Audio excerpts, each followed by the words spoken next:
Hi guys, welcome back to the channel. I'm Office Blow Daz. Office Blow Aidan. Right, this weekend, loads of sports on this weekend. As there every weekend at the moment. I know, this weekend's just been action-packed for sports. So I turned the TV on Saturday, and I was like, wow, I was just stuck for choice. I was like flicking through, and I had the NFL was on with Titans against The Ravens in London, at Tottenham. We had England cricket on against Afghanistan. We had England rugby against Fiji. In the quarterfinals of the World Cup, the cricket was in the World Cricket World Cup as well, the 50-over Cricket World Cup. There was a lot of soccer games on, friendlies and going on, whatever, qualifiers for Europe. There was some horse racing on, and I was just like flicking. I was just sat there going, yeah, this is great. Like, one channel after another, just loads of sports on all weekend. But you had the baseball was on.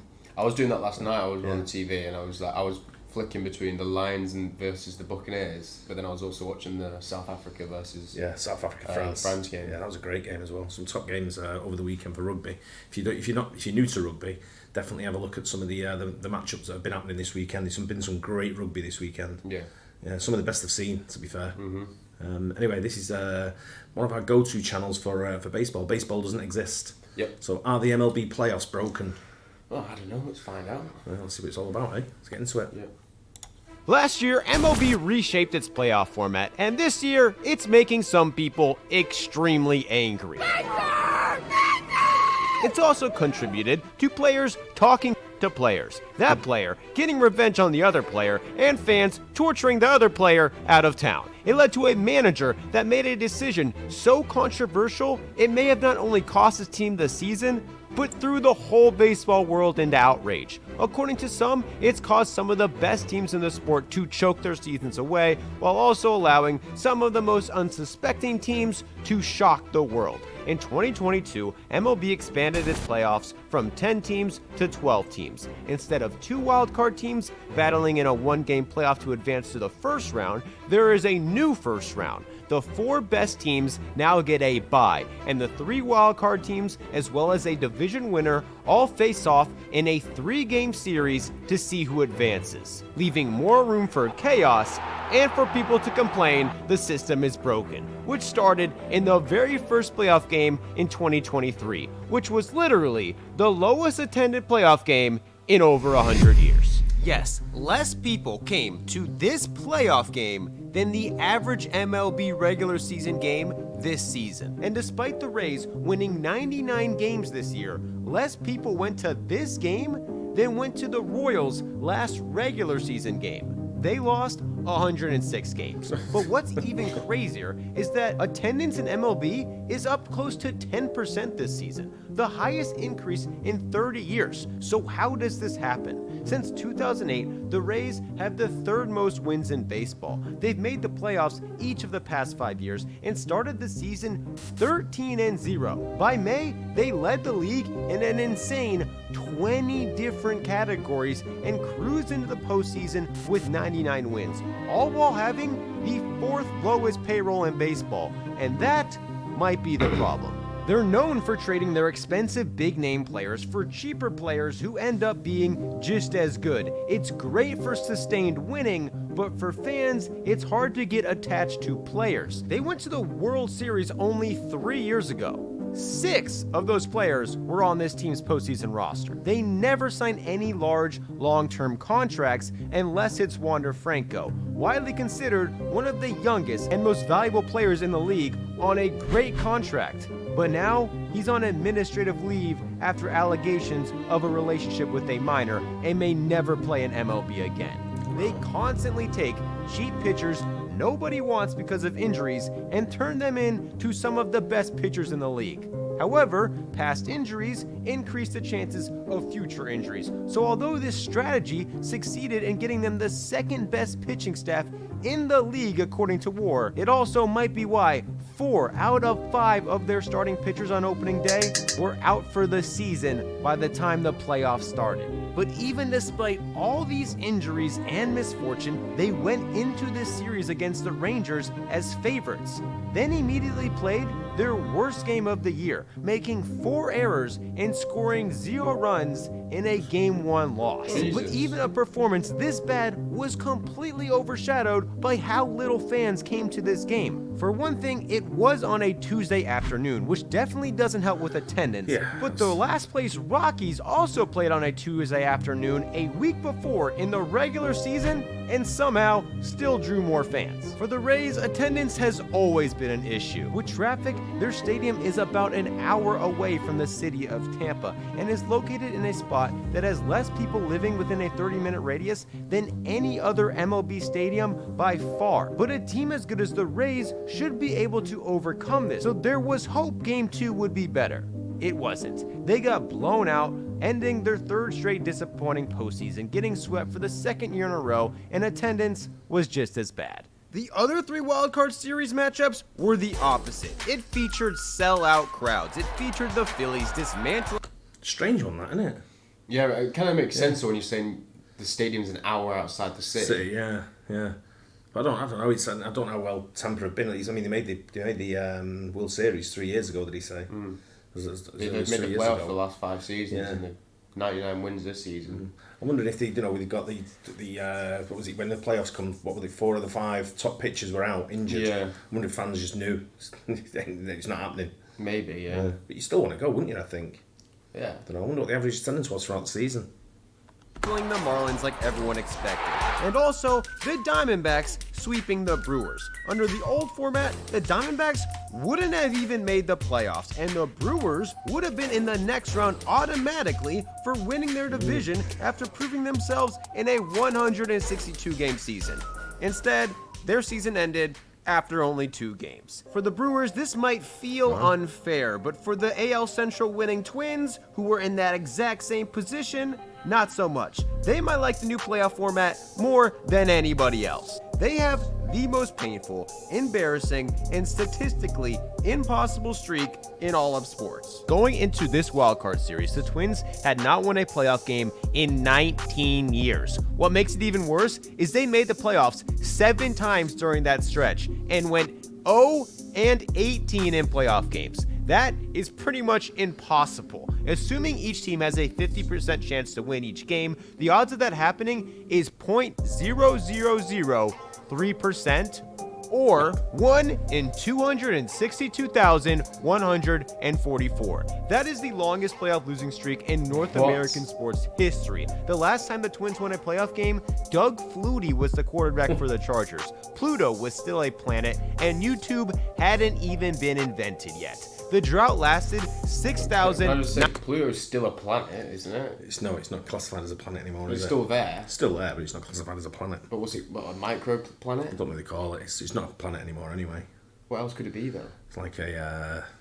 I do know the name. I just can't remember what it was called. What they refer to it as now. I just thought it just wasn't recognised in our solar system anymore. Yeah, it's in our solar system. It's just not recognised as a planet anymore. I think it's due to the size or the distance. So 900. What it was, the reason behind it. 138 days. During that time, Robinson Cano played an entire 17-year MLB career. When they last won, Twins rookie Royce Lewis was only 5 years old. He came to bat in his first playoff game ever and hit an absolute bomb. 2 innings later, he hit another one, and that was enough to break the streak. The Twins won Game 1, putting the Blue Jays in a winner-go-home situation. And what transpired? Through the baseball world in a complete and utter frenzy. The game was started by Jose Barrios facing his former team who traded him. He dominated, quickly striking out 5 batters. The hits he gave up were all weak contact and pitched 3 innings without being in danger of giving up a run. He was rolling. Then he walked Royce Lewis, and this one walk was enough for the Blue Jays to take him out of the game. But why would anybody do this? Barrios had faced every Twins batter, and according to the numbers, pitchers' ERAs increased almost an entire run the second time they faced the lineup. He was about to face a lefty who hit Barrios a lot better than righties, and they had Yusei Kikuchi available. He's not as good as Barrios, but he's very good against lefties, and unlike Barrios, hadn't already faced the lineup one time. He immediately gave up a single, then faced 7 more batters who almost all ended up being righties because of pinch hitters, walked a guy, gave up another hit, and 2 runs scored. People lost their minds. The Blue Jays never recovered and lost 2-0, and everyone blamed it on the decision. Their infielder Whit Merrifield publicly said he, quoted, hated the decision, and also alluded that decisions like this aren't even made by the manager. Instead, the front office and analytical departments dictate when a pitcher comes out based on algorithms and numbers instead of feel and common sense. Their GM came out publicly saying this was not true, it wasn't the front office's decision, and completely the manager's call, because nobody wanted to take credit for this. It may have cost the Blue Jays their season, but funny enough, the Rangers pulled almost the exact same move a few days later, and it worked perfectly. After pulling Andrew Heaney in the fourth, they held off the Orioles. It's like any change you make in a team, innit? You're either going to look, exactly. you could look like a genius straight away, or you can look like a right idiot. It's going to be one of the two, isn't it? I can see the logic behind that, but it's if he was pitching that well, then you can't just. You can't not have one walk. Just let him be. Exactly. You've got to have a couple of goals to like rectify your error, and then if he's dying down still, and you say right now you hook him sort of thing. But it seemed a little bit premature, didn't it? Yeah. And a 3-2 win to kick off the second round. Later that night, the Phillies knocked down the Braves, and the Diamondbacks dominated the Dodgers. After day 2 of the divisional series, teams with 92 or more wins, who theoretically should have had the advantage in this format, were 0-7 in the playoffs. The teams with first-round byes were 1-5. The Orioles, who had the second best record in baseball, earned a bye. They got swept. Their manager seemed to think that the bye actually might have hurt them, saying, quote, it doesn't help, and admitting it is a long time off. Under the new format, teams with a bye have 5 days off before playing their first playoff game. Teams with a bye can rest their pitchers and line up the rotation, which is a massive advantage. But many major leaguers say for hitters, taking 5 days off affects their timing and is the last thing they'd want to do when they're playing well. The Diamondbacks, who wouldn't have even been a playoff team 2 years ago, played in the wildcard series, got no rest, then swept the 100-win Dodgers, who only scored 6 runs in 3 games. Wow. Mookie Betts and Freddie Freeman, who are going to finish second and third in MVP voting this year, went a combined 1-for-21. Right. Yeah. Dodgers manager Dave Roberts said it wasn't an excuse, but admitted that, quote, the 5-day break isn't ideal. But the conversation about the playoff structure being unfair mainly centered around the Braves and Phillies series, which ended up spiraling into an all-out beef. The Atlanta Braves were the best team in baseball this year. They had the highest slugging percentage of all time, tied the 1927 Yankees with the highest WRC plus of all time, tied the home run record this year, and went the entire season without getting shut out at home once. Their very first playoff game, they got shut out at home. Down 1-0, they pretty much had to win Game 2 to stay alive, and things got worse. They not only scored no runs, but were getting no hit into the 6th inning, putting up 15 consecutive innings without scoring a single run in the playoffs. The Phillies, on the back of a JT Realmuto homer, scored 4 and had a 93% chance to win this game. But in the 6th, the Braves finally got a hit. That scored a run. An inning later, Travis d'Arnaud hit a clutch 2-run shot to lower the lead to 1. Then in the 8th, with 2 strikes and 2 outs, Austin Riley hit a deafening homer, and the place went crazy. This was the Braves' first lead all series, and they only needed 3 outs to win the game. Raisel Iglesias came in to face the heart of the Phillies lineup, and Nicholas Castellanos, representing the go-ahead run, hit a shot. And somehow, Michael Harris made the catch. Bryce Harper would have scored the tying run, but since Harris caught it, he was way off the base and had to get back to first or the game was over. The Braves got him. The reaction in the stadium was so loud, it registered as an earthquake on 2 nearby Richter scales. After the game, the media was in the Braves clubhouse talking to players when some of them overheard Orlando Arcia repeatedly saying, quote, "Attaboy, Harper," seemingly trolling Bryce Harper for his base running mistake. This was reported and spread everywhere on the internet. The Phillies took it personally. They responded by wearing Deion Sanders gear to Game 3, a reference to Deion saying his team's game was personal when their opponents talked shit about him earlier this year. The atmosphere even made the Braves' earthquake game look weak. Phillies fans booed Arcia, made signs pointing out to his weak postseason stats. And in the third inning, Bryce Harper hit a bomb and stared down Arcia as he rounded the bases. A few innings later, he hit another one and stared him down again.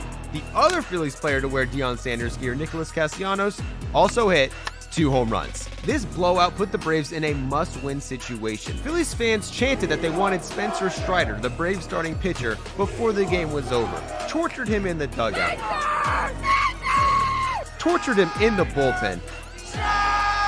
Strider, you kiss your mother with those thighs! Arcia was getting attacked so hard, he lashed out at fans during the game while in the dugout. And on the back of 2 more Castellanos home runs and a catch on the warning track to save the game, the Phillies eliminated the Braves for the 2nd year in a row. As of now, all 100-plus win teams have been eliminated from the playoffs. But is this actually the new playoff format's fault? It seems accepted throughout baseball that having an extended rest can mess with a team's momentum and timing. Knowing this, it's still very unlikely any team would rather go through the wild card round than get a bye. Not only does the rest allow teams to rest their bullpen, line up their starters, they're also avoiding the risk of losing a 3-game series where anything can happen. Teams with more rest this postseason are a terrible 4-10 despite all being favorited. However, it doesn't really seem this trend is going to continue. Fangraphs found that historically, teams with 4 or more rest days versus teams with 2 or fewer rest days are 24-11. The large sample suggests that more rest is actually the better option. The new playoff structure gives more opportunity for upsets as well as chaos and wildness, which we've seen. The commissioner seems to prefer that, but did say the league could review the format. The past 2 seasons with the new format, teams with a first-round bye are 3-5, only advancing 37% of the time. Under the old format, they advanced 51% of the time. This is a stark difference, and if this trend continues over a 5 to 10 year period, MLB will probably have to make some changes. However, it's only been 2 years. There's been many other 2-year stretches where the top 4 seeds have advanced even less under the old format. Long-term data shows this probably won't last. Plus, teams like the Astros seem to have no problem with rest. They had more rest days than game days during the postseason last year, and they won the World Series, playing 13 games in 30 days. This year, they're doing it again, handling the Twins despite all their momentum, and are squaring off against their rivals who they've literally been fighting all year. So it can definitely be done. The Rangers, who they are playing, have yet to lose a playoff game, so it's hard to say they don't deserve it. Same thing applies to the Diamondbacks, who are also undefeated. They definitely earned their position, and going into the most intimidating crowds baseball's ever seen, they have a chance to prove it. Yeah, interesting, isn't it? It is interesting. Yeah, some good stats on that. It's I don't know, with rest, and I mean, I see it with like you think like everyone comes back a bit more refreshed. Yeah, I don't think it does really make a difference that much. I think sometimes it's an excuse, isn't it? Maybe it's just like a coincidence, and you're thinking too much about it. But it's not had the same effect as it's had before, has it? In other postseasons. Other sports do it. Like if you finish like top of your thingy in NFL as well, like you get a bye. Yeah, you play the wild card. Your division. Yeah. No, I think it'll freshen you up a little bit and give you more want. So, I mean, if you're playing really well and you're on a good streak, you don't want to stop. You want to keep going. You want to keep the momentum going. But I think sometimes a 5-day break. 5 days, that's not even that long. It's not that long, is it? Yeah, I agree. But yeah, it's certainly getting interesting now in the postseason anyway. But, it is, yeah. Yeah, good video of that. It was, yeah. Good stats. It also taught me about how the playoffs worked as well, really, as well. Anyway, I hope you guys enjoyed it as well. Don't forget to like and subscribe. We'll catch you on the next one. Cheers.